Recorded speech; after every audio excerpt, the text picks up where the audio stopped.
예, 누가복음 9장 46절에서 56절. 누가 가장 큰 자인가? 이거 부분하고, 다음에 너희가 어떤 영에 속하였는가? 오늘 제목 이겁니다. 너희가 어떤 영에 속했는지 너희가 알지 못하는도다. 55절. 예, 오늘 설교 제목은 이걸로 하겠습니다. 너희가 어떤 영에 속했는가? 너희가 어떤 영에 속했는가? 55절 같이 읽습니다. 그분께서 돌아서서 그들에게 꾸짖으시며 이르시되 너희가 어떤 영에 속해 있는지 너희가 알지 못하는도다. 이거는 킹제임스 성경 읽는 사람만 볼 수 있는 구절이에요. 개역 성경은 이거 안 나옵니다. 그냥 그들의 꾸짖으시는 이것만 나오고 뒤가 안 나와요. 그리고 56절도 마찬가지. 이것도 킹제임스 성경에만 나옵니다. 사람의 아들은 사람들이 생명을 멸하러 오지 아니하고 구원하러 왔느니라 하시니라. 개역 성경에는 앞은 안 나오고 그들이 다른 마을로 가시니라 이것만 나옵니다. 그래가지고 킹제임스 성경에만 나와요. 킹제임스 성경에서만 발견되는 진리들인 겁니다. 너희가 어떤 영에 속했는가? What manner of spirit? What kind of spirit? 그 말이 요즘 말이에요. What manner of spirit? 너희가 어떤 종류의, 어떤 형태의 영을 가졌는지 너희가 알지 못하는도다. 이 말입니다. 그 믿음의 영에 속했느냐, 진리의 영에 속했느냐, 그 하나님의 영에 속했느냐, 이거요. 오류의 영에 빠졌는가, 거짓의 영, 이런 것. 네, 오늘 공부할 본문은 너희가 어떤 영에 속했는가. 잠깐 기도하고 시작합시다. 위대하시고 거룩하신 주 안에 감사합니다. 주의 첫날 아침 함께 모여 주의 말씀을 듣고 공부하는 시간을 갖습니다. 아버지 하나님께서 이 시간을 복 주시고 은혜를 넘치게 부어주셔서 모든 성도들이 하나님의 말씀을 잘 듣고 또 잘 깨닫게 해주시고 마음 가운데 이 말씀을 쌓아두고 간직할 수 있도록 그 마음에 이 말씀을 풍성히 거하게 하도록 하시며 제가 하나님의 말씀을 늘 잘 사용할 수 있도록 인도해 주시옵소서. 주께서 이 땅에서 행하신 일들을 저희가 이 시간 살펴보고 있습니다. 영감으로 주신 이 하나님의 말씀들을 한번 저희가 믿음으로 받게 하시고 또 많은 교훈과 훈계와 배움을 얻게 하시기를 간구합니다. 사랑하는 아버지 하나님께서 참 말씀하신 그 말씀을 통해서 저희가 이 빛을 받아서 저희 자신을 살펴볼 수 있게 하시고 또 저희가 정말 이 건전한 영, 진리의 영, 하나님의 영에 속한 자들로서 이 세상에 동화되지 않고 또 아버지 하나님 오류의 영에 빠지지 않고 또 주의 성령이 인도하시는 대로 또 이 진리한 가운데로 걸을 수 있도록 해주시고 우리 주 예수 그리스도의 발자취를 따라서 걷게 하시를 간절히 원합니다. 사랑하는 아버지 하나님께서 은혜를 많이 베풀어 주시기를 간구합니다. 듣는 귀를 주시고 깨닫는 마음을 허락해 주시옵소서. 감사드리며 주의 성기도 합니다. 아멘. 예. 어떤 영에 속했는가? 주께서 제자 둘을 꾸짖으시면서 야고보와 요한, 세베대의 아들 야고보와 요한 이 둘을 꾸짖으시면서 너희가 어떤 영에 속해 있는지 너희가 알지 못하는도다 이렇게 말씀하셨습니다. 그들은 사도들이었고 제자들이었습니다. 그들은 주를 따르는 제자들이었어요. 불신자가 아닙니다. 그들이 주께 예수님께 주여 엘리야가 행한 것 같이 우리가 이랬어요. 주여 엘리야가 행한 것 같이. 이 말은 뭐죠? 구약 성경의 전례를 따라서 하나님의 말씀에 따라서 이 말이에요. 이 성경을 인용했다고 그 요한과 야고보가 그냥 자기 기분에 따라 이야기한 게 아니라 성경을 사용했어요. 주의 말씀을 인용했고 구약의 인물과 사건을 본보기로 삼아서 우리도 그렇게 하자 이렇게 말했습니다. 성경 신자들입니까? 마귀도 성경을 알고 사용합니다. 이교도들도 불신자들도 성경을 인용하고 사용합니다. 정치인들도 성경을 인용하고 사용합니다. 육신적인 성도들이나 초신자들도 성경을 가지고 자기 생각이나 주장을 펼칠 줄 압니다. 다 대부분 다. 이 코비드 전염병이 발병하고 세계보건기구에서 어느 날 팬데믹이다 하고 선언해버렸어요. 세계보건기구 총재죠. WHO에서 팬데믹이다 하고 선언했을 때 정치인들은 다 교회 문을 닫으라고 요구를 했습니다. 지하철과 버스에 사람들 가득 태우면서 교회만 문 닫으라는 거예요. 월마트 문 열고 코스코 문 열고 다 문 열었습니다. 딱 하나 교회만 문 닫으라는 거예요. 교회 문을 닫으라 이거예요. 대형마트들은 매일 문을 열게 하면서 일주일에 한 번, 두 번 이런 교회의 문을 닫으라고 요구를 했습니다. 그리고 명령을 했어요. 그때 크리스천들의 의견이 분분했습니다. 어떤 크리스천들이 예배를 포기할 수 없다. 모임적 집회를 폐할 수 없다. 이렇게 외친 목사들 성도들이 있었어요. 그걸 다 미친놈으로 매도당하고 벌금이 부과되었고 계속 그렇게 하면 감옥에 넣겠다는 위협을 했습니다. 공무원들을 교회에 파송해가지고 일제시대 때 신사 참배할 때처럼 공무원들 뒤에 앉아 있었어요. 몇 명 오는지 보게 하고 벌금 매기고 하려고. 그래가지고 계속 그래도 나는 예배를 포기할 수 없습니다 했던 목사들은 완전 압박을 엄청나게 받았고 미친놈 취급받았습니다. 그 한국의 어떤 대통령, 지금도 아직 이제 곧 물러날 대통령이죠. 교회 지도자들을 청와대로 불러서 압력을 가했어요. 자기도 신자라면서 신앙이 결코 바이러스를 막아주지 못한다 이러면서 목사들을 훈계를 하고 꾸짖었습니다. 엄히 꾸짖었어요. 절대로 신앙이 바이러스를 막아주지 못한다 이렇게. 어떤 목사는 자기 교회 문에다가 예배드리면 죽인다고 칼이 들어올 때는 목숨을 걸고 예배드린 것이 신앙입니다 하고 쓰고 뚝 떨어뜨려서 그 아래다가 그러나 예배 모임이 칼이 되어 이웃의 목숨을 위태롭게 하면 모이지 않는 것이 신앙입니다 이랬어요. 그걸 저 세상이 참 종교이다, 명문이다, 진심으로 추천한다, 어떤 교회 목사는 다른 참 목사다, 멋진 목사님 오랜만에 본다. 막 세상의 칭찬이 쏟아졌습니다. 교회 출석이 두렵고 집회를 패하고 싶어하는 크리스천들과 세상의 기자들이 동조해서 이거를 페이스북이나 트위터나 인스타그램과 방송을 통해서 퍼뜨렸습니다. 그 목사님은 세상과 사람들의 쏟아지는 칭찬 세례를 받았습니다. 예배 안 드린다고. 예배 안 드리겠다고 말했다고 이 쏟아지는 칭찬 세례를 받았어요. 참 목사로. 그러나 그 목사와 그 목사를 칭찬하는 세상 사람들, 그 목사에 동조한 크리스천들은 자기가 어떤 영에 있는지 전혀 모릅니다. 그러니까 이거를 내 카카오 스토리에다가 어떤 킹잼 신자가 올렸더라고요. 나보라고. 요즘 내 카카오 스토리 하지도 않아요. 그걸 제가 이걸 엄히 꾸짖었어요. 흑사병이더라도 한다 그랬어요, 제가. 그 지혜롭지 못한 일이라게. 지혜롭지 못한 일이라. 그 신들 제가 알거든요. 이 설거지로부터 시험 들지 모르겠네. 그러니까, 목사님 왜 그렇게 민감하십니까? 막 이러는 거예요. 여러분은 그들이 어떤 영을 지녔는지 압니까? 저는 압니다. 하나님으로부터 난 영이 아니라 세상의 영을 지닌 겁니다. 고린도서 2장 12절에 이제 우리가 세상의 영을 받지 아니하고 하나님으로부터 난 영을 받았으니 이것은 우리가 하나님께서 우리에게 값없이 주신 것들을 알게 하려 함이니라. 세상의 영을 받지 아니하고 하나님으로부터 난 영을 받았으니 자, 두 가지 영이 있다 이거예요. 두 가지 영이 있다 이거예요. 진리의 영이 아니라 오류의 영을 받은 겁니다. 진리에 속한 영, 하나님으로부터 난 영을 받은 사람들은 성경의 진리, 주님의 목소리와 다른 음성을 내지 않으며 주께 속한 양들은 내 사랑하는 이의 음성을 압니다. 그때 저희 교회는 계속해서 문을 열었고 집회를 하다가 코비드에 걸려 죽게 되면 갑작스런 죽음, 갑작스런 영광이라고 했습니다. Sudden death, sudden glory 였어요. 여러분은 어느 영이 주께 속한 영인지를 분별할 수 있습니까? 모르겠다면 히브리서 10장 25절을 펴서 확인하면 됩니다. 주의 말씀을 따를 것인가? 사람들의 의견을 따를 것인가? 성경 기록이냐? 세상의 전문가냐? 말씀의 권능을 믿는가? 마스크와 백신을 믿는가? 그것은 각자의 선택이고 책임입니다. 저는 교회 나오기 싫다는 사람에게 단 한 번도 교회에 나오라고 한 적이 없습니다.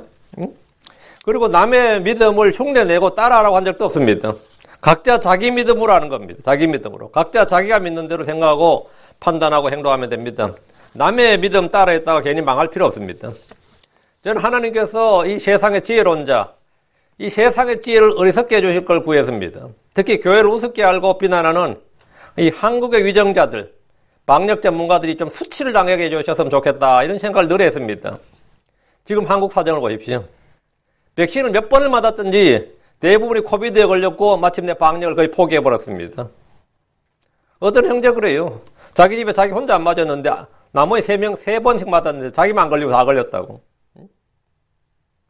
그걸 이제 전문가들이 자기들의 거짓말과 어리석음과 수치를 가리기 위해서 백신은 코비드를 막아주는 것이 아니라 중증 사망률을 막아준다고 말을 싹 바꿨습니다. 왜 맞느냐 그러면 안 걸리라고 맞는 게 아니라 걸려도 죽지 말라고 맞는 거라는 거예요. 그래서 말을 싹 바꿨어요. 지금은 한국 지금 75% 이상 한국 사람 걸린다 그래요. 지금 제가 교제한 사람들 한 번씩 다 걸렸습니다. 오늘 아침에도 지금 카톡에 자기하고 자기 딸이 걸렸다고 식당을 하고 있는데 걸렸다고 지금 연락이 왔어요. 내가 가장 좋은 백신을 맞은 겁니다. 그랬어요. 이건 감염 전문가들이 다 말하는 겁니다. 가장 좋은 백신은 그 병에 걸리는 것이다 이거예요. 이거보다 더 좋은 백신은 없다요. 가장 좋은 백신을 맞은 거죠. 어떻게 생각하느냐에 달렸어요. 가장 병 걸려도 생각하지 말고 가장 좋은 백신을 맞았고 천연 백신을 맞았다 이거예요. 고린도서 1장 20절에 지혜로운 자가 어디 있느냐, 서기관이 어디 있느냐, 이 세상의 변론가가 어디 있느냐, 하나님께서 이 세상의 지혜를 어리석게 만들지 아니하셨느냐. 우리는 언제나 주를 신뢰해야 됩니다. 안전은 주에게서 옵니다. 나의 도움은 주님으로부터 옵니다. 나의 힘, 나를 강하게 하시는 분은 주 하나님이십니다. 그분이 나의 방패고 피난처시고 요새요 방백입니다. 우리가 분명히 할 것은 이 역병이라는 것, 이 코비드라는 것은 사실 시작에 불과합니다. 기근과 역병과 전쟁들의 소문, 재난들은 고통의 시작입니다. 마가복음 13장으로 가서 7절, 8절. 이거는 여러분 시작이다 이거예요. 지금까지도 역병이 많이 있었지만 이와 같은 처신 방법은 처음이었어요. 전 세계적으로. 그럼 이게 뭐냐? 이게 이제 스타트가 끄는 거예요. 우리는 이 시대의 표적을 분별해야 됩니다. 마가복음 13장 17절, 마가복음 13장 7절, 8절. 또 너희가 전쟁들과 전쟁들의 소문을 들을 때 불안해하지 말라. 그런 일들이 반드시 있어야 돼. 아직 끝은 아니니라. 민족이 민족을, 왕국이 왕국을 대적하여 일어나고 곳곳에 지진이 있으며 기근과 재난이 있으리니 이것들은 고통의 시작이니라. 이건 시작이다 이거예요. 전쟁과 전쟁의 소문을 들을 때, 지금 전쟁과 전쟁의 소문을 계속 듣고 있습니다. 그렇죠? 지금 러시아와 우크라이나 전쟁하죠. 이 기회를 타서 그 주변의 나라들도 지금 전쟁하고 있어요. 심지어 아제르바이잔도 지금 전쟁하고 있습니다. 러시아가 지금 우크라이나 틈을 타가지고, 여러분이 지금 뉴스에 안 나와서 그렇지, 지금 주변 나라, 전쟁한 나라 굉장히 많습니다. 러시아 영향권 아래 있던 나라들이, 이게 기회다, 이거요. 한국도 힘만 있었으면 이 기회에 연해줄 뺏을 수 있습니다. 우크라이나와 싸울 때 이 기회에 연해줄 뺏을 수 있어요. 본래 연해주는 한국 땅이었습니다. 여러분 녹둔도 그런 말 들어보셨죠? 그 이순신 장군이 근무했던 연해주예요, 거기가. 그래서 이순신이 파직당했지. 그때 한국이 연해주의 관리를 파견했습니다. 지금 힘이 없으니까 한국 감히 싸울 생각을 못하는 거지. 만약 남북이 통일되어 있었다면 연해주 정도는 느끈하게 지금 이 기회를 이용해서 싹 낼름 잡아 삼킬 수 있는 곳이에요. 이런 기회에. 그건 다른 나라들이 이미 그런 걸 하는 거지. 이거 얼마나 좋은 기회예요. 전쟁과 전쟁의 소문을 들을 때 불안해하지 말라. 지금 우리는 뭐 지금 앞으로 이 전쟁 얼마 더 퍼질지 모릅니다. 그건 불안해하지 말라. 우리 불안해 안 합니다. 그런 일들이 반드시 있어야 되는데 끝이 아니다 이거. 민족을 왕국이 왕국을 대적하여 일어나고 곳곳에 지진이 있으면 이제 지진은 항상 터지는 소리 같지만 기근과 재난이 있으리니 기근은 이제 러시아하고 우크라이나 이제 전쟁에서 해가지고 밀 수출 못하면 중동 여러 나라들은 굶어 죽습니다. 그 곡물은 폭등해요. 러시아도 곡물 최대 생산 국가고 수출 국가예요. 우크라이나는 뭐 완전히 평야 자체고 원래 전쟁 때문에 농사 못 지면 끝장나는 거죠. 기근은 이제 뭐 시작인 거지. 곳곳에 기근과 재난이 있으리니 이것들이 시작이다예요. 그럼 우리는 이런 악하고 험한 세상, 고통이 넘치는 세상에서 어떻게 삽니까? 어떻게 살라고요? 안전은 주에게서 옵니다. 안전은 주에게서 와요. 잠언 21장 31절에 싸울 날에 대비하여 말을 예배도 안전은 주에게서 오느니라. 이 말씀을 신뢰하십시오. 잠언 19장 25절에 누구든지 주를 신뢰한 자는 안전하리라 했습니다. 잠언 18장 10절에 주의 이름은 견고한 망대니 의로운 자는 거기로 달려가 안전을 얻느니라. 앞으로도 우리가 살 동안 많은 재난들의 소식이 계속해서 들려올 겁니다. 전쟁, 기근, 역병 다양하게. 그러나 우리에게는 주 하나님이라는 확실한 방어자와 보호자가 계십니다. 사도 요한과 야고보는 구약의 엘리야의 본을 따라서 하늘에서 불을 내려서 주님을 받아들이지 않는 사마리아를 멸하자고 했습니다. 그들은 성경을 알았습니다. 하나님은 불법이 충만한 소돔과 고모라를 불로 멸하셨습니다. 하나님 엘리야를 하나님의 사람으로 인정하지 않고 잡으려는 이스라엘의 50부장과 군대를 2번이나 하늘의 불로 멸하셨습니다. 요한과 야고보는 이와 같이 사마리아 한 도시를 하늘의 불로 멸하자고 주께 말했습니다. 그들은 소위 말하는 의로운 분노가 끌어올랐습니다. 의로운 분노, 의분이라 그러죠. 또는 거룩한 분노가 끌어올랐습니다. 그들은 주를 위한 질투가 불타올랐습니다. 주께서 배척받으시는 것을 곁에서 본 제자들의 이런 반응에 주님 흐뭇해하시거나 그래도 나를 사랑하는 마음이 이놈들이 있구나. 이렇게 인정하신 것이 아니라 꾸짖으시고 너희가 어떤 영에 속해 있는지 너희가 알지 못하는도다 하셨습니다. 종교적인 이유와 나와 믿음이 다르다는 이유와 이교도라는 이유와 불신자라는 이유와 복을 믿지 않는다는 이유로 그들과 싸우자, 죽이자, 멸하자, 쫓아내자고 하는 사람의 영은 거룩한 영이 아니라 부정한 영이고 마귀의 영입니다. 크리스천들은 나를 욕하고 핍박하고 거짓되이 비난하고 심지어 죽이려 하는 자들이라 할지라도 그를 위해 기도하고 축복해야지 맞대어 싸우거나 욕하거나 죽이자고 해서는 안 됩니다. 그리스도의 영 성령을 따른 자들은 이 말씀을 따라야 됩니다. 마태복음 5장 44절에 나는 너희에게 이르노니 너희 원수들을 사랑하며 너희를 저주하는 자들을 축복하고 너희를 미워하는 자들에게 선을 행하며 악의를 품고 너희를 다루며 너희를 핍박하는 자들을 위해 기도하라 했습니다. 이 말씀과 지금 요한과 야고보의 말은 완전히 다른 거죠. 완전히 다른 겁니다. 그 너희가 어떤 일에 속했는지 모른다 이거예요. 그들은 그때 하나님의 영이 아니라 마귀의 영, 오류의 영에 빠져 있었습니다. 세상의 영을 가지고 있었다 이거죠. 자, 본문 보겠습니다. 46절. 누가복음 9장 46절. 그때 그들 중에 누가 가장 큰 자인 가는 일로 논쟁이 그들 가운데서 논쟁이 일어나며 예수님께서 변화산에서 내려오시고 마귀들의 나이를 고치셨습니다. 산 아래 있던 제자들은 이 일에 대해 주의 책망을 들었습니다. 그들은 주께 왜 자기들이 마귀를 제압하지 못하고 쫓아내지 못했는지 물었고 주님은 그들에게 대답해 주셨습니다. 그럼에도 불구하고 이런 종류는 기도와 금식을 통하지 않고 나가지 아니하느니라. 주 예수님은 그들에게 십자가의 도를 말씀해 주셨습니다. 사람의 아들이 고난을 받고 죽는다는 사실을 제자들에게 가르치셨어요. 산에 오르시기 전에도 이걸 말씀하셨고 산에서 내려오신 뒤에도 이것을 말씀하셨습니다. 제자들이 알아야 될 가장 중요한 첫 번째 진리는 예수님이 하나님의 그리스도라는 사실입니다. 그래서 산에 오르기 전에 주님께서 제자들을 물었던 거예요. 너희는 나를 누구라 하느냐? 하나님의 그리스도시니이다. 당신은 Thou art the Christ of the Lord. 주의 하나님. Thou art the Christ of the God. 하나님의 그리스도시다 이거예요. 예수님 누구신 줄 알고 믿는 것, 이게 구원입니다. 사람들이 알아야 할 진리의 지식, 하나님의 지식 중에 단연 첫 번째 진리는 예수님이 누구신가 하는 겁니다. 둘째는 예수님이 우리를 위해서 하신 일입니다. 예수님이 우리를 위해서 무엇을 하셨는가요? 예수님은 많은 일들로 고난을 당하시고 사람들의 손에 넘겨져서 죽임을 당하고 십자가의 죽음이죠. 셋째 날 일으켜질 것을, 부활할 것을 말씀하셨습니다. 예수님이 우리를 위해서 하신 일입니다. 이것이 복음의 핵심 진리입니다. 예수님이 누구신가? 예수님이 나를 위해서, 우리를 위해서 무엇을 하셨는가? 이걸 믿어야 구원이에요. 우리가 예수를 믿는다는 말은 예수 믿습니다. 예수를 뭘 믿는다는 거예요? 예수가 누구신지를 알고 믿는다. 예수님이 나를 위해서 행하신 일을 알고 믿는다는 거예요. 이걸 믿는 게 예수 믿는 겁니다. 예수님 누구신지 알고 예수님이 행하신 일을 알고. 이게 예수 믿는 거예요. 제자들이 예수님이 그리스도심을 고백했을 때 주님은 그들에게 누가복음 9장 22절 사람의 아들이 반드시 많은 일들로 고난을 당하고 장로들과 수제사장들과 서기관들에게 버림을 받아 죽임을 당하며 셋째 날에 일으켜지리라. 이렇게 십자가의 도를, 그 십자가의 진리를 전하셨습니다. 이 말씀을 기억하고 헛되이 믿지 않았으면 누구든지 그 복음으로 구원받습니다. 이게 바로 고린도전서 15장 3절 4절이에요. 내가 또한 받은 것을 무엇보다 먼저 너에게 전하였노니 그것은 곧 성경 기록대로 그리스도께서 우리의 죄들로 인하여 죽으시고 묻히셨다가 성경 기록대로 셋째 날에 다시 일어나셨느니라. 이걸 너희가 듣고 굳게 믿고 헛되이 믿지 않았으면, 너희가 받고 헛되이 믿지 않았으면 너희가 그 복으로 구원을 받았느니라. 사도 바울이 이 은혜의 복음을 유대인들과 이방인들에게 선포하기 전에 이미 주 예수님은 이 복음을 사도들에게 여러 차례 먼저 전하셨습니다. 그분은 죽으시기 전에 이미 여러 차례 이 진리를 말씀하셨습니다. 그러나 제자들은 이것을 깨닫지 못했습니다. 무슨 말인지 다시 말해달라거나 설명을 요구하지도 않았고 묻기조차도 두려워했습니다. 제자들의 관심은 복음의 진리가 아니었습니다. 그들은 예수님께서 고난을 받고 죽으신다는 사실을 듣긴 했지만 믿으려 하지 않았습니다. 믿을 수가 없었고 믿고 싶지 않았습니다. 이런 불신을 한국 사람들은 회개하는 대신에 믿어지지 않는다고 변명합니다. 자신이 믿지 않는 걸 가지고 뭐라냐, 믿지 않는다 그러면 자기 죄가 됐죠. 내가 믿지 않는다, 믿을 수 없습니다 그러면 자기 불신을 시인하는 거잖아요.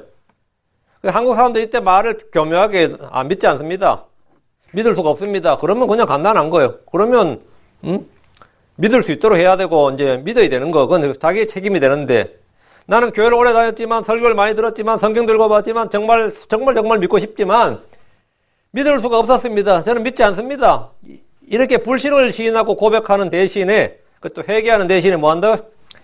믿어지지 않습니다 이래요. 그 말은 뭐죠? 내 죄 아니다, 내 잘못 아니다 이 말. 믿어지지 않는데 뭐 어떡하라고, 믿어지지 않는다잖아요. 이렇게 핑계를 대고 변명을 합니다. 믿어지지 않는다는 말은 믿지 않습니다, 믿을 수 없습니다 이 말입니다. 그 말을 믿어지지 않습니다 그렇게 말해요. 그럼 왜? 그렇게 말해야 그게 핑계가 되고 변명이 된단 말이지. 주께서 지금 누가복음 9장 44절 이 말을 너희 귀에 담아두라, 사람의 아들이 사람들의 손에 넘겨지리라 하셨지만 그들은 주의 말씀을 귀에 담아두지 않고 자기들끼리 논쟁을 벌였습니다. 이 제자들, 사도들은 이 말을 듣고 싶지도 않고 믿고 싶지도 않았습니다. 당연히 믿을 수가 없었고 믿으려 하지도 않았습니다. 믿을 의사 자체가 아예 없었어요. 이게 불신입니다. 듣고 싶지도 않고 믿고 싶지도 않아. 그러니까 믿을 수가 없는 거예요. 응? 주님은 분명히 말씀하셨는데 이게 알기 어려운 진리가 아닙니다. 믿기 싫은 진리예요. 믿고 싶지 않는 진리였다고. 그 사람들이 왜 예수를 교회를 오래 다녔는데 야 교회 다니는 사람들 보니까 아 나는 뭐 마누라랑 교회 다니고 자식들도 교회 다녀서 나도 한번 믿어보려고요. 그래서 교회를 같이 나갔네. 근데 저는 몇 년을 다녀도 믿어지질 않네요. 이래. 그 말이 무슨 말이냐 하면 믿고 싶지 않네. 믿을 의사가 난 없네. 믿을 수가 없네. 그 말 많이 들어봤는데 믿을 수도 없고 믿고 싶지도 않고 이 말에 나 안 믿겠다 이 말을 그렇게 말해요. 근데 그 말은 참 못하니까 믿고 싶지 않다 그러면 욕먹으니까 믿어지지가 않네요. 이래. 그럼 아무도 터치를 안 하잖아요. 믿어지지 않는다는데 뭐래. 제자들이 그랬어요. 사람의 아들이 사람들 손에 넘겨지라. 이게 알기 어려웠던 진리는 아닙니다. 이게 큰 어려운 진리도 아니다 말이죠. 그런데 믿고 싶지는 않았어요. 당연히 믿으려 들지 않았고 듣고 싶지도 않았습니다. 당연히 불신했습니다. 그들은 주의 말씀을 귀에 담아두라고 했는데 주의 말씀을 귀에 담아두지 않고 자기들끼리 논쟁을 벌였습니다. 무슨 논쟁? 그들이 벌인 논쟁은 구원 논쟁이나 율법 논쟁이 아닙니다. 삼위일체에 관한 것도 아니고 종말에 관한 교리도 아니고 휴거에 관한 것도 아니에요. 그들은 우리처럼 어느 성경이 참 하나님의 말씀인가 어느 교회가 성경적인 교회인가 이런 논쟁을 벌인 것도 아닙니다. 그들의 주된 관심사는 누가 가장 큰 자인가 우리들 중에서 누가 가장 큰 자인가 하나님의 왕국에서 주의 좌우에 앉을 사람은 누구인가 이런 것이었습니다. 주 예수님은 이미 여러 차례 그들에게 이 문제에 대해 답을 주었습니다. 47절 예수님께서 그들의 마음의 생각을 아시고 아이 하나를 데려다가 자기 곁에 세우시며 제자들의 논쟁을 해결해 주시기 위해서 주님은 아이 하나를 데려다가 자기 곁에 세우셨습니다. 예수님의 실물 설교라고 합니다. 실물 설교. 누가 가장 큰 사람인가? 사람이 크게 되기 위해서는 무엇을 해야 되는지를 가르쳐 주시려는 겁니다. 사람들은 저마다 크게 되고 싶어하는 욕망, 그 욕구, 디자이어가 있습니다. 그 야망, 앰비션이 있다고요. 사도들 역시 이런 욕망이 항상 그들 속에 있었고 수시로 터져 나왔습니다. 이걸 이제 노골적으로 드러내면 뭐가 되는 거죠? 속물이 되는 거예요. 있어도 잘 안 드러내면 뭐가 되죠? 신사가 되는 거예요. 우리도 다 마찬가지죠. 우리도 다 속물건설이 있고 무력이 있고 정욕이 있고 탐욕이 있는데 크리스천으로서 어떻게 하죠? 점잖게 가만히 있어야지. 그걸 잘 숨기고 가만히 있어야 돼요. 특히 목사는 가만히 있어야 돼요. 제가 대학 다닐 때 아주 그때 히트친 목사가 지금도 훌륭한 목사님이죠, 김진홍 목사님이란 분이 있어요. 두레교회 목사님인데. 제가 그분, 참, 새벽을 깨우려다 읽으면서 참 감동을 받아서 이제 이 목사를 한번 만나러 보러 가야겠다 했는데, 신촌에 극동방송이 있더라고요. 거기 가면 한번 만나볼까 싶어서 신촌 극동방송을 갔어요. 거기서 방송 설교를 하니까. 근데 나 녹음해서 하니까, 목사 와서 하는 게 아니라 녹음해서 하는 거 몰랐죠. 그래서 이거 한번 갔던 적이 있고 했었어요. 그분이 그러더라고요. 이번에 그분이 청계천 가난한 자, 빈자 참 고생 많이 했죠. 그분 참 감동스러워 솔직히. 난 그렇게 못해. 솔직히 그렇게 할 수 있는 목사가 몇 명이 되겠어요. 진짜 어떤 그걸로 그 사람이 히트치고 지금 유명한 목사님 되셨는데 이분이 초청을 많이 받을 거 아니에요. 국내 국외로 초청을 다 받아요. 그럼 초청 한번 받으면 말이죠. 이제 가난은 힘들다.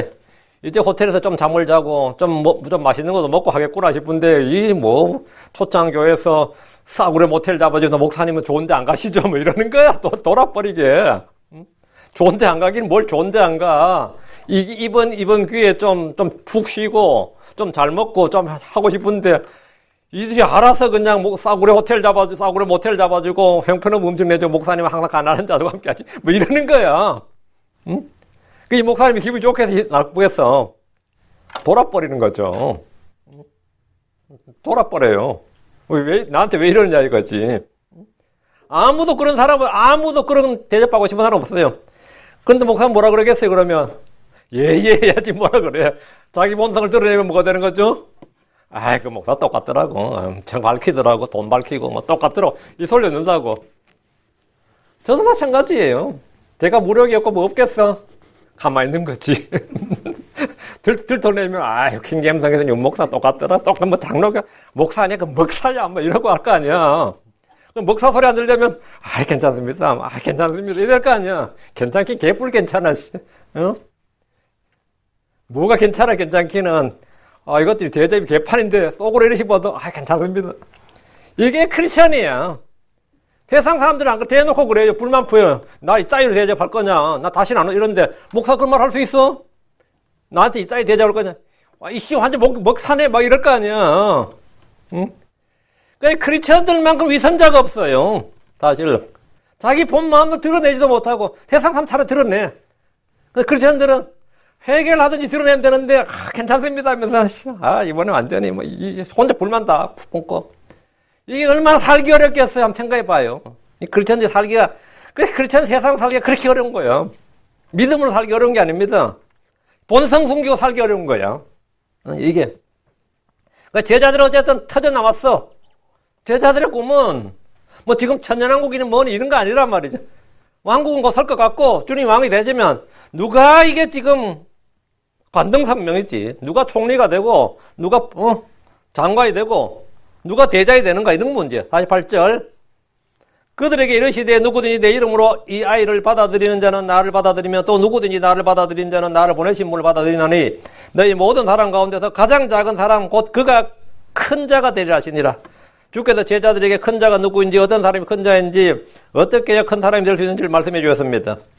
주께서 제자들에게 이걸 가르쳐야 돼. 아니면 계속 분란과 다툼과 분열 파당이 일어난단 말이죠. 열둘이라도. 사람이 크게 되려면 첫째, 주의 이름으로 이 아이를 받아들인 겁니다. 내 이름으로 이 아이를 받아들인 자는 내 이름으로. 자, 보세요. 유대에서 어린아이는 노동력이 없었기 때문에 또 의사결정에서 늘 배제가 됐죠. 애들은. 그 어른들만 저걸 하니까. 그러니까 무시받기가 일쑤였습니다. 어른들이 대화할 때는 아이들은 감히 끼어들지도 못합니다.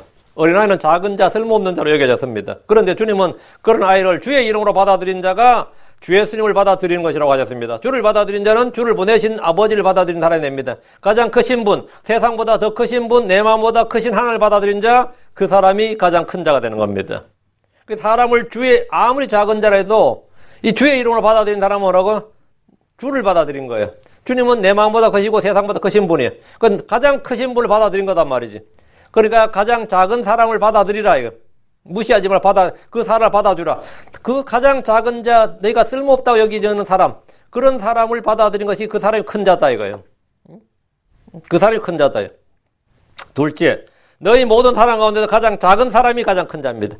가장 작은 사람을 받아들이라. 이게 첫 번째고, 다음에 뭐라고? 너희 중에 가장 작은 자가 가장 큰 자다는 거예요. 12사도 중에서 가장 작은 자가 누굽니까? 베드로, 요한, 야고보는 결코 그들이 가장 작다고 생각하지 않았을 겁니다. 안드레나 레이도, 마태 말이야. 레이도 마찬가지였을 것이고, 도마나 바돌로메는 어떨 것 같습니까? 아무도 자기를 가장 작다고 생각하지 않습니다. 주께서 너희 중에 가장 작은 사람이 곧 가장 큰 자가 될 것이라고 하셨습니다. 그들은 이제부터 서로 큰 자가 되기 위해서 경쟁해야 되는 것이 아니라 서로 작은 자가 되기 위해서 경쟁해야 될 판국입니다. 셋째, 주의 명령들을 행하고 가르치는 자가 큰 자입니다.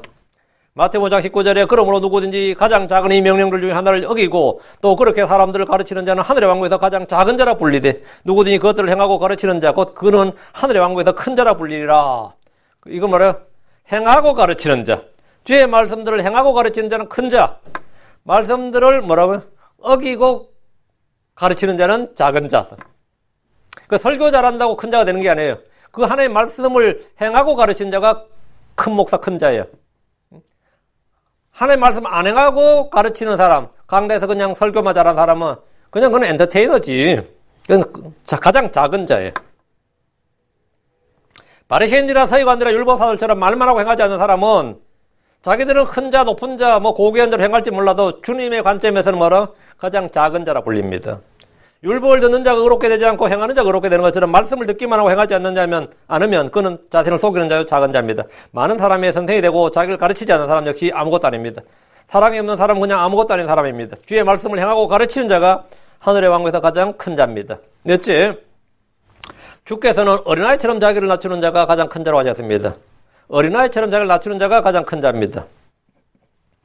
어린아이를 가장 작은 자를 받아들인 자가 첫 번째 가장 큰 자라 했죠. 지금은 어린아이처럼 자기를 낮추는 자. 마태복음 18장 4절에 그러므로 누구든지 이 어린아이처럼 자기를 낮추는 자, 곧 그가 하늘의 왕국에서 가장 큰 자니라. 자기를 낮추는 자가 큰 자다 이거예요. 마귀는 자기를 높이는 자입니다. 크게 되고 싶습니까? 자기를 낮추십시오. 그는 크게 됩니다. 누가복음 8장 14절에 내가 너희에게 이르노니 자기를 높이는 자는 다 낮아지고 자기를 낮추는 자는 높아지라 했습니다. 다섯째, 섬기는 자가 큰 자입니다. 섬김 받는 자가 큰 자가 아니라 섬기는 자가 큰 자예요. 섬기는 자가 큰 자입니다. 누구든지 크게 되고자 하는 자는 섬기는 자가 되어야 됩니다. 섬기는 자. 마태복음 20장 25, 26절에 예수님께서 그들을 불러 이르시되 이방인들의 통치자들이 그들에게 지배권을 행사하고 큰 자들이 그들에게 권위를 행사한 것을 너희가 알거니와 너희끼리는 그리하지 말지니 너희 가운데 누구든지 크게 되고자 하는 자는 너희를 섬기는 자가 되라. 누구든지 크게 되고자 하는 너희 가운데 섬기는 자가 되라. 섬기는 자가 되라. 섬기는 자 큰 자다. 여섯째, 으뜸이 되고자 하는 자는 종이 되어야 됩니다. 마태복음 24장 11절 너희 가운데 누구든지 으뜸이 되고자 하는 자는 너희 종이 될지니라. 하나님께서 크게 되고 싶어하는 제자들에게 크게 되는 법을 지금 말씀해 주신 거예요. 크게 되는 것이 크게 되고자 하는 소원이 나쁜 소원 아닙니다. 그건 좋은 소원인데 크게 되는 방법은 이렇다 이거예요. 이렇게 되라 이거예요. 너희가 진짜 크게 되고 싶다면 논쟁할 게 아니라 너희끼리 섬기는 자가 되고 어린아이처럼 자기를 낮추는 자가 되고 주의 명령을 행하고 가르치는 자가 되고 너희 가운데 가장 작은 사람이 되고 아무리 작고 미천한 사람이라도 주의 이름으로 그를 받아주고 그리고 너희가 정말 크게 되고 싶다면 종이 되라 이거예요. 종이 되라. 너희 가운데 누구든지 으뜸이 되고자 하는 너희 종이 될지니라. 그러나 너희 가운데 가장 큰 자는 너희 종이 될지니라 했습니다. 이것이 주께서 누가 큰 자인지 논쟁하고 다투는 제자들에게 주신 해법이에요. 해답의 말씀입니다. 우리 높아지거나 크게 되고자 큰 일을 계획하고 성취해야 되는 것이 아닙니다. 주의 눈앞에서 자기를 낮추고 형제들을 섬기면 됩니다. 그럼 큰 자가 됩니다. 야고보 4장 10절에 주의 눈앞에서 스스로 겸손하라. 그리하면 그분께서 너희를 높이시리라. 높이시리라. 스스로 겸손하라. 그럼 높인다고요. 베드로전서 5장 6절도 그러므로 하나님의 강한 손 밑에서 스스로 겸손하라. 그리하면 정하신 때에 그분께서 너희를 높이시리라 했습니다.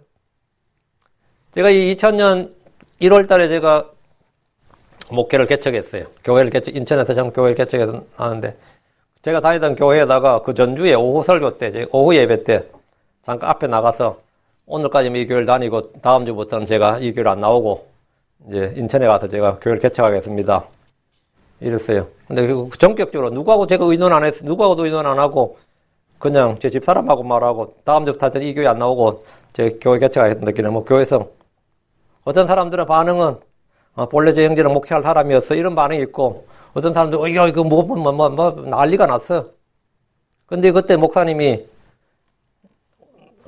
나오셔서 이 구절 이야기하시더라고요. 주의 눈앞에서 스스로 겸손하라. 그리하면 그분께서 너희 높이시라. 하나님의 강한 손 밑에서 스스로 겸손하라. 그리하면 정하신 때 그분 너희 높이시라. 그분이 보실 때는 제가 윤형제가 상당히 교만하게 보였나 봐. 느낌이 그래. 이 말씀을 주시던데 어쨌든 그랬었어요. 제가 어제 이거 준비하면서 그때 20년 더 된 이야기가 이게 그 순간 시간이 기억이 나더라고요. 사람 다 기억이 소환이 되는 거예요. 다 소환이 되는데 정하신 때에 그분께서 너희를 높이시라. 정하신 때에. 내가 원하는 때가 아니라 정하신 때에. 각 사람 자기보다 다른 사람들을 더 낮게 여기면 됩니다. 49절. 요한이 응답하여 이르되 선생님이여 어떤 사람이 선생님의 이름으로 마귀들을 내쫓는 것을 우리가 보고 그가 우리와 함께 따르지 아니하므로 우리가 그를 막았나이다. 요한이 예수님께 어떤 사람이 예수님의 이름으로 마귀들을 내쫓는다는 소식을 전했습니다. 놀라운 일이죠.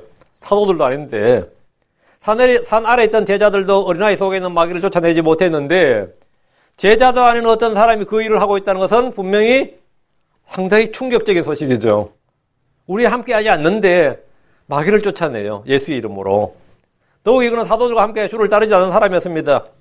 사도행전 19장 13절 14절에 보면 떠돌아다니는 유대인들 중에 이런 일을 하는 사람들이 있었습니다. 사도행전 19장 13절 그때에 떠돌아다니는 유대인들 중에 어떤 자들 곧 마귀를 내쫓는 자들이 악한 영들이 들린 자들을 향해 스스로 주 예수님의 이름을 부르는 일을 하며 이르되 바울이 선포하는 예수님을 힘입어 우리가 너에게 엄히 명하노라 하더라. 뭐 이런 사람이 있었다 이거. 떠돌아다니는 유대인들 중에서 이런 유대인들 중에 제사장들 중에 우두머린 스게와라 하는 사람 7 아들들도 그런 일을 했습니다. 흉내를 낸 거죠. 카피캣이었어요. 그들은 사도들의 표적을 흉내를 냈지만 실패했습니다.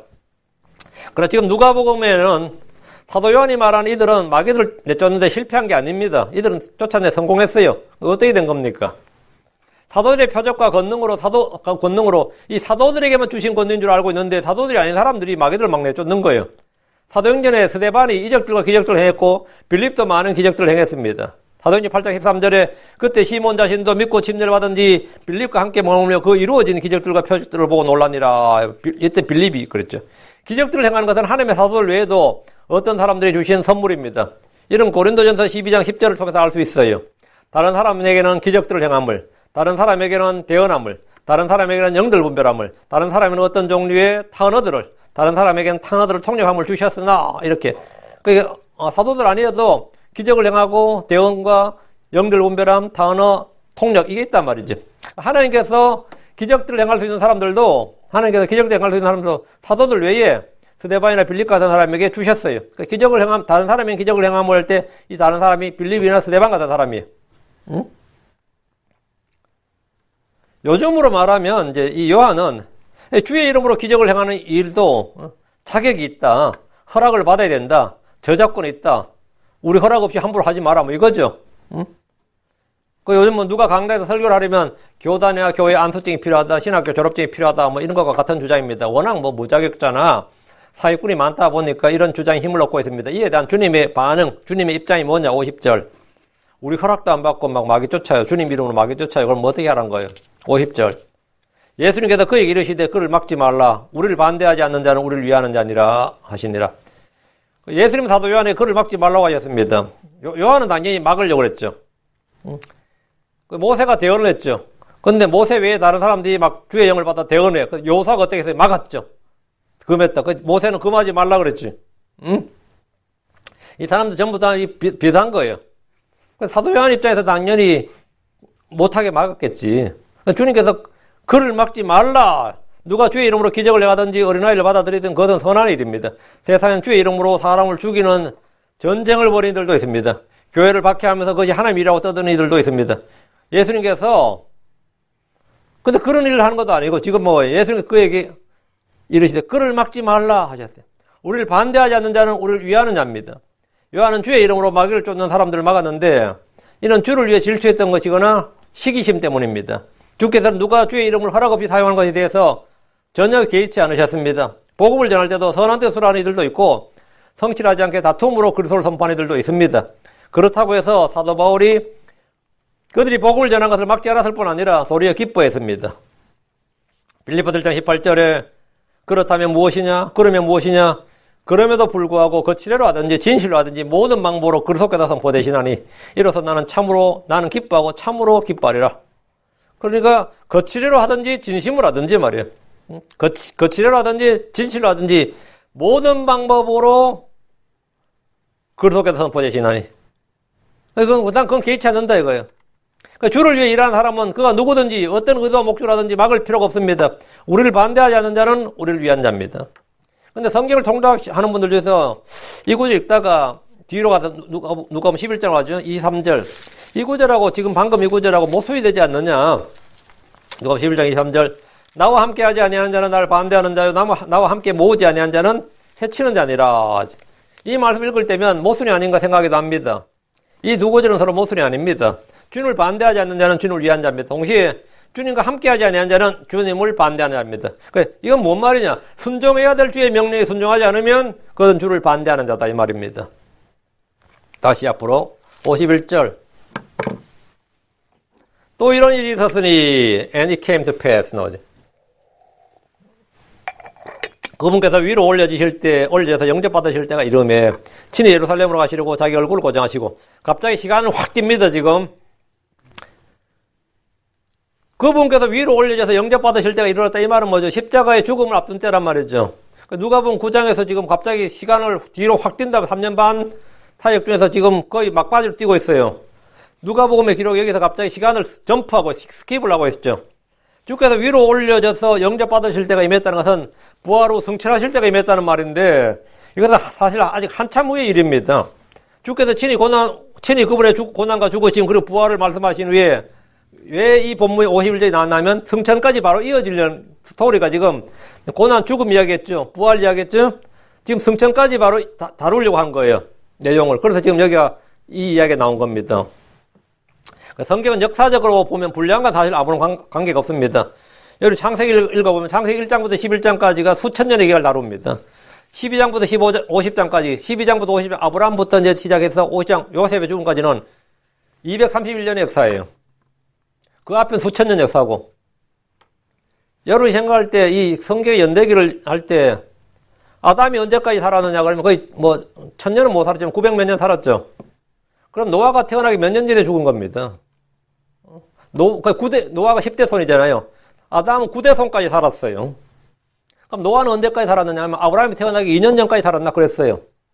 아브라함이 태어나기 바로 아브라함이 아버지 노아와 동시대에 살았어요. 데라는. 그것도 한참 동안. 그럼 셈은요? 야곱도 셈하고 같이 살았죠. 노아의 아들 셈하고. 그러니까 여러분 생각할 때 이 창세기 이전 역사가 우리 수십 대 이야기하지만 큰 인물로 봤을 때는 3대, 4대밖에 안 되지. 그죠? 그렇잖아요. 아브라함이 뭐 노아 태어날 때까지 노아 태어나기 바로 전까지 살았고, 노아는 아브라함이 태어나기 바로 전까지 살았고, 정확한 계산 잘 모르겠는데, 노아가 아마 아브라함이 태어나기 한 2년, 3년 전에 죽었을 겁니다. 여러분 인터넷에 아마 서치를 하시면 많은 그 자료에 노아는 아브라함하고 58년을 같이 살았다는 기록이 굉장히 서치에 많이 나와요. 그거는 잘못된 계산을 잘못한 겁니다. 그건 아브라함을 데라의 장자로 계산했을 때 그래요. 데라의 장자로 계산했을 때는, 데라의 장자로 계산하면, 아브라함의 형은 뭐가 되는 거죠? 노아가 58년을 같이 산 거지.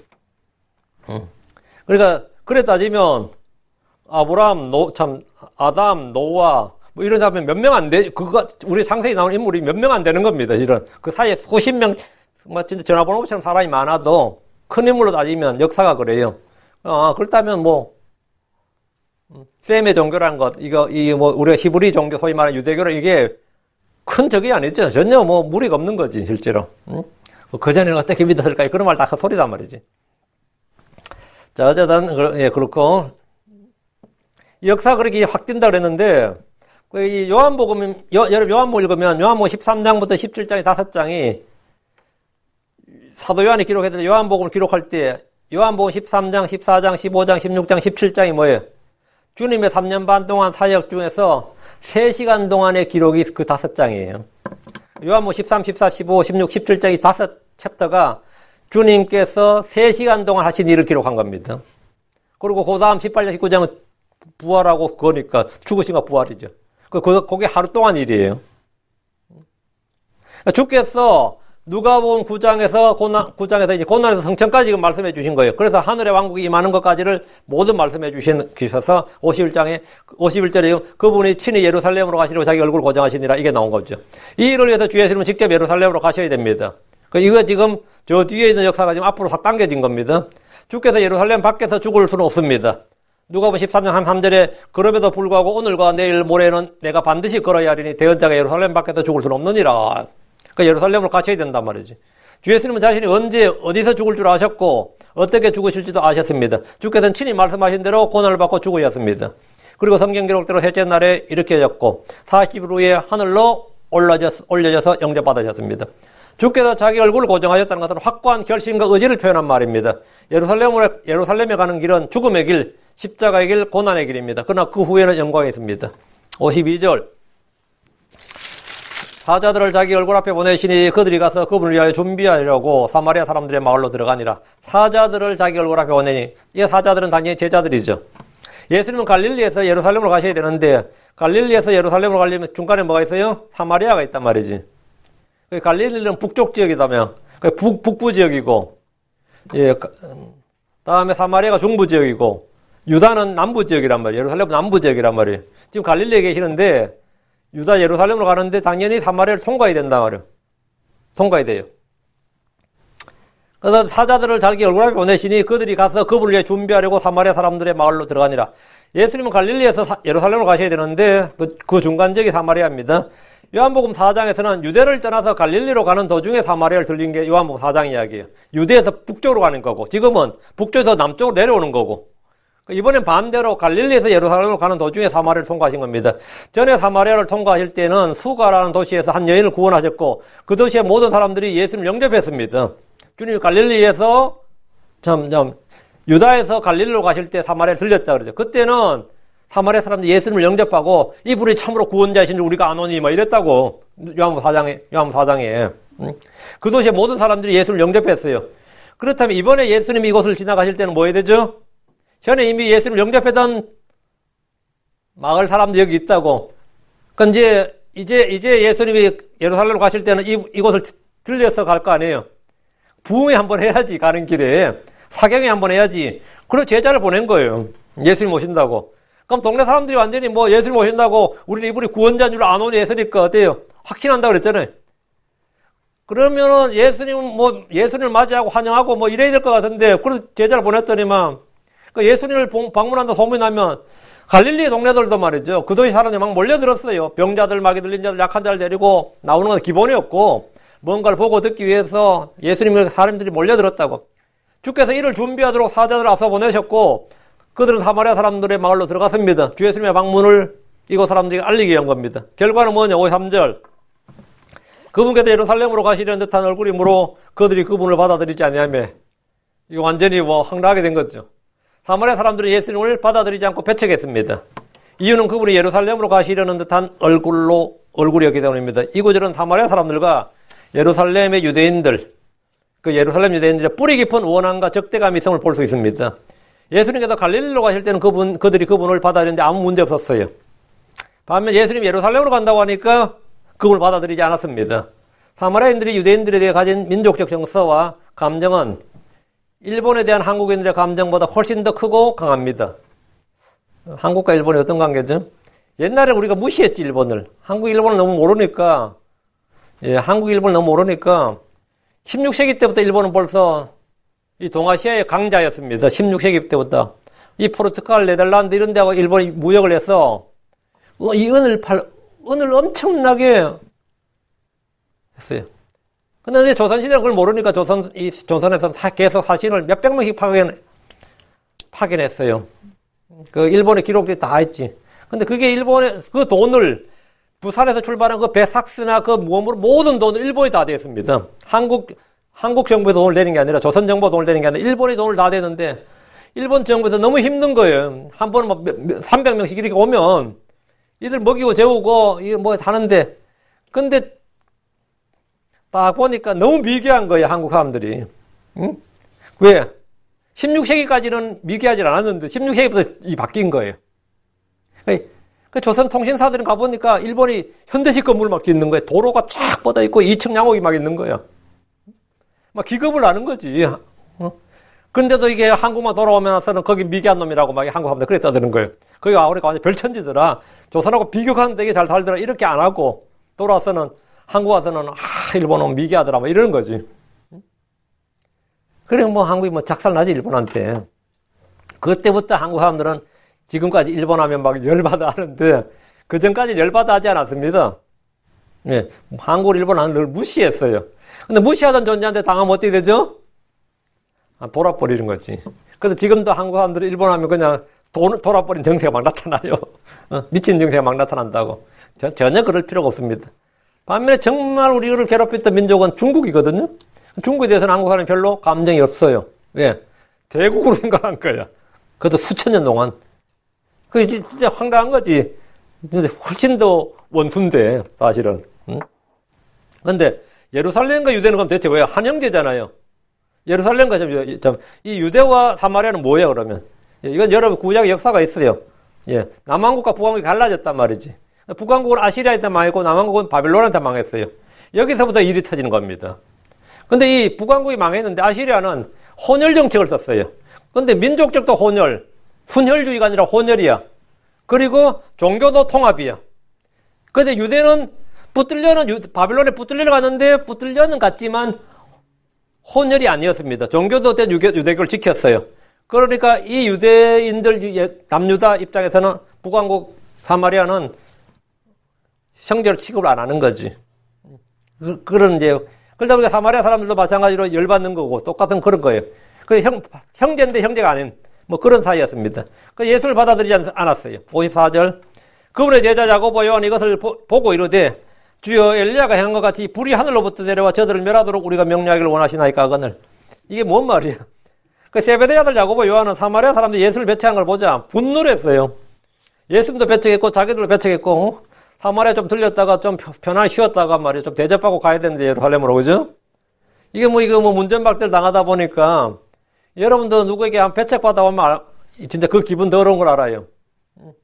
내가 어디 갔는데 뭐 오지 마라고 안 나든지 그때 이제 황당하거든요. 응?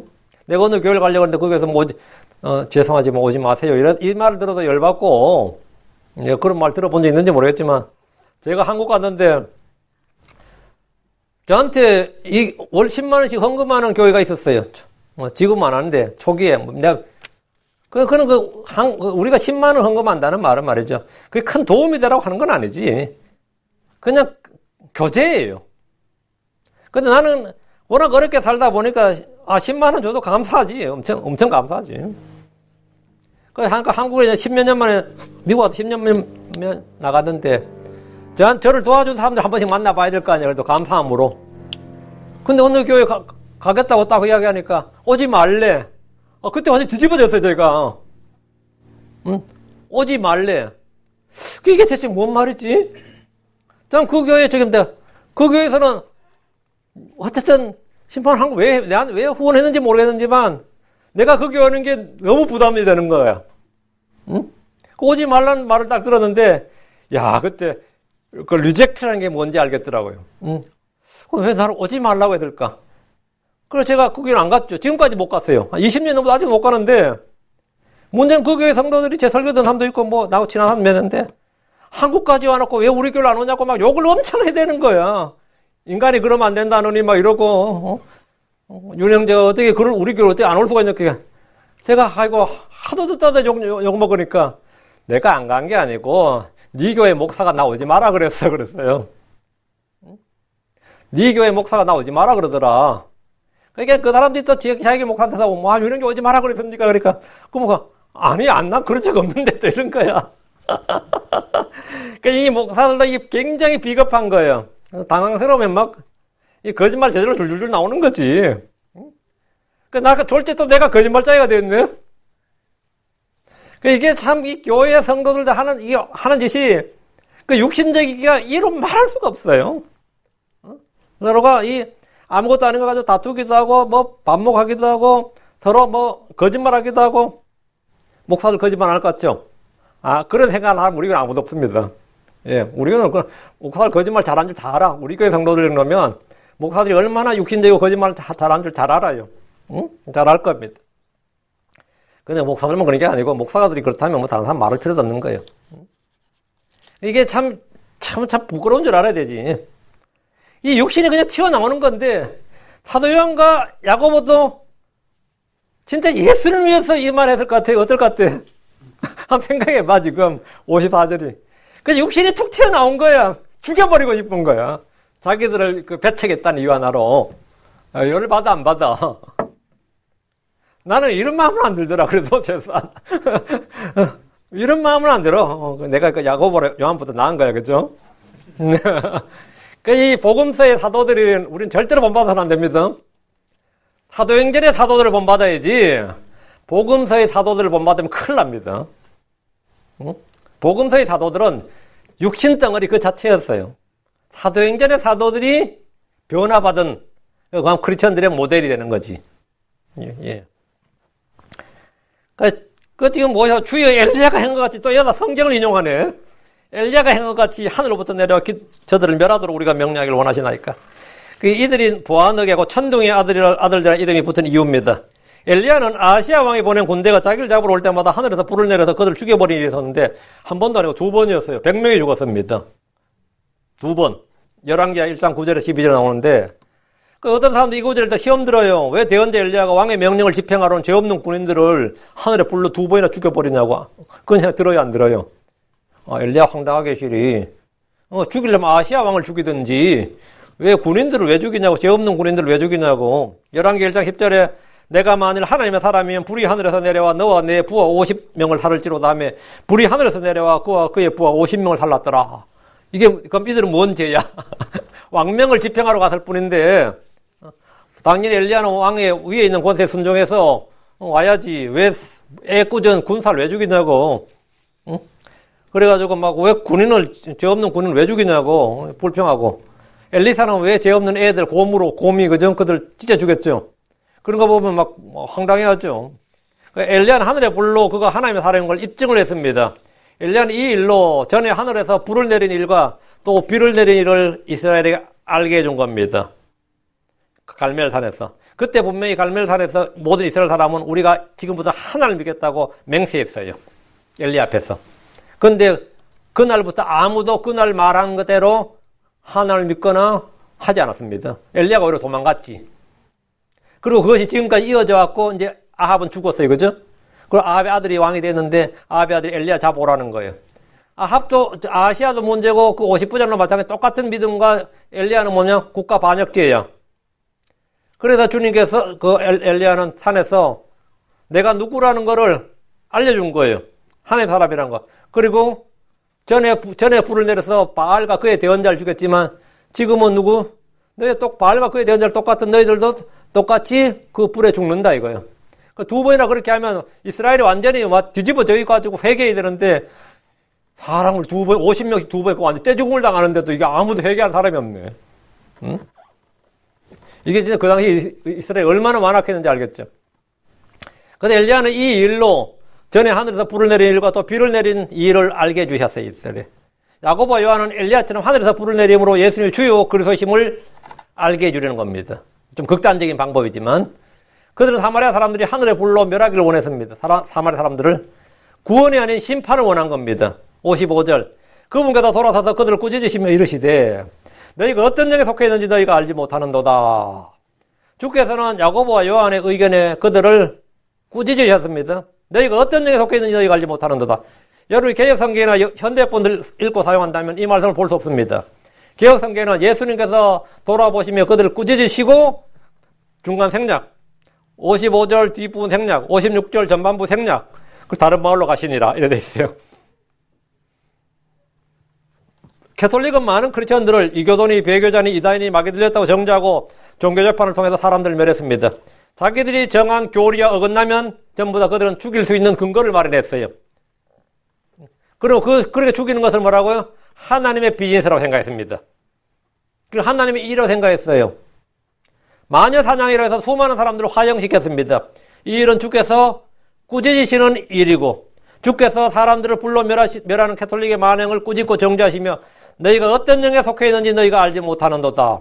그러니까 중세 1000년 이상 캐톨릭이 한 일은 뭐라고요? 마귀의 영에 사로잡혀서 한 일이었습니다. 자기들은 하나님 일이라고 했지만 그래서 아예 본문을 삭제해버린 거예요. 여기서 주의할 것은 주께서 자신을 거부하고 배척하고 불신한 사람들을 불로 멸하는 것을 꾸짖으신 것은 재림 주께서 분명히 이렇게 초림해서 주님 꾸짖으셨죠. 근데 이 주께서 재림 때는 불로 죄인들을 멸하십니다. 초림 때는 분명히 주께서 불로 이들 죄인들을 멸하는 걸 꾸짖으셨어요. 재림 때는 주께서 친히 불로 죄인들을 멸하신다고. 이게 이 말씀을 잘 나눠야 돼요. 하박국 3장 5절에 역배이 그분 앞에서 나갔고 타오른 숯이 그분의 발에서 나갔도다. 타오른 숯이 그분 앞에 나갔다고요. 또 스바냐 3장 8절에 내가 왕국들을 모으려고 민족들을 모아서 그들 위해 내 경로 곧 내 모든 맹렬한 분노를 부으려고 결심하였나니 온 땅이 내 질투의 불에 삼켜지리라. 온 땅이 불에 삼켜진다고. 초림 때 주님은 사람을 멸하러 오지 않으시고 구원하러 오셨습니다. 재림 때 주님은 이와 달리 죄인들을 멸하러 오십니다. 말라기 4장 1절에 보라 화덕같이 불태운 날이 임하나니 참으로 교만한 모든 자와 악하게 행하는 모든 자가 지푸라기가 되리라. 다가오는 그날이 그들을 불태우고 그들에게 뿌리와 가지를 남기지 아니하리라. 만군의 주가 말하노라. 불태우는 날이 임한다. 그들 다 태운다 이거죠. 그 사도 요한과 야고보는 성경을 인용하고 사용했지만 그들은 말씀을 올바로 나누지 못했습니다. 세대와 대상을 잘못 적용한 겁니다. 이거는 대환란 말에 있을 이야기예요.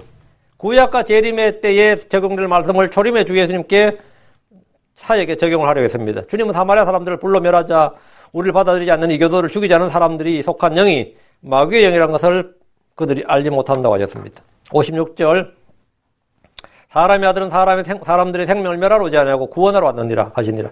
그들이 다른 마을로 가니라.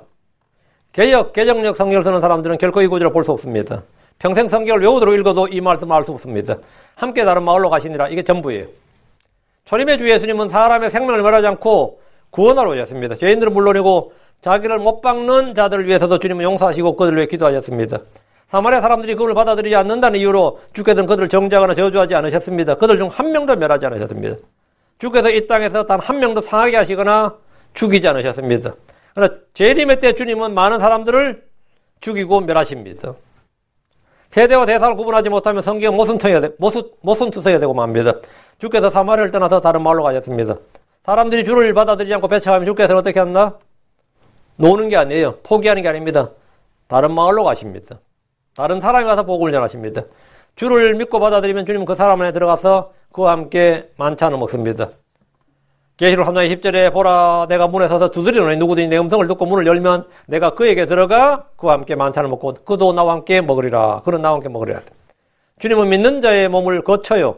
거룩한 전으로 삼으시고 그 안에 거하시고 일하십니다. 주 예수를 받아들이십시오. 그분을 믿으십시오. 그 즉시 구원받습니다. 그 즉시 구원받습니다.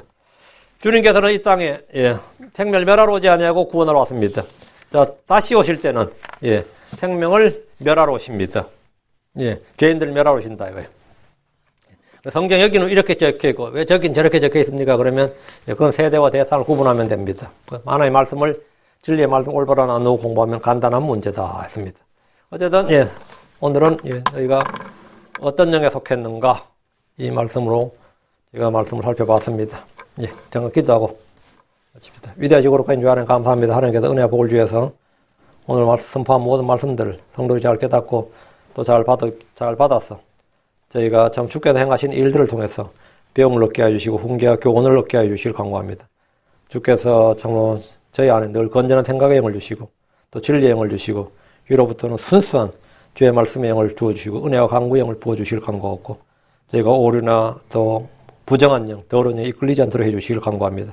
이 세상에 저희가 동화되지 않도록 하시고 아버지는 오직 주의 말씀을 따라서 우리 주 예수 그리스도와 같이 그리고 그 본을 따라서 행할 수 있는 성도를 되도록 인도해 주시옵소서. 아버지 말씀이 계속해서 은혜롭고 권능 있게 잘 선포되게 하시고 또 이 말씀을 잘 공부할 수 있도록 도와주십시오. 감사드리며 주의 성기도합니다. 아멘.